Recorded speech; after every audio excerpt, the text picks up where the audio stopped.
Hello and welcome back to our channel. So today in this video we are going to talk about how you can share your Indeed profile.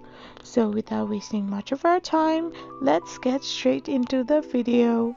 So first of all you need to do is open up your Indeed app or go to your Indeed website. So once you open up your app, you will end up in this page where you need to click on the three lines. So once you click it, you can get the profile option which you need to select. So after clicking on the profiles, all you need to do is press the resume option. So once you press the resume option, it will take a few minutes to load itself and it will redirect you to a page where you need to select the three dots on the right hand side of the screen.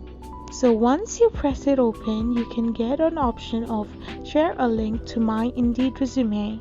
So you need to tap on it and you can get a link of your resume which you can either mail it, review in a new window, or even copy your link to share it amongst your friends. So this is how you share your profile of Indeed. I hope you found this video helpful, so don't forget to hit that subscribe button and do give us a thumbs up. Thank you for watching.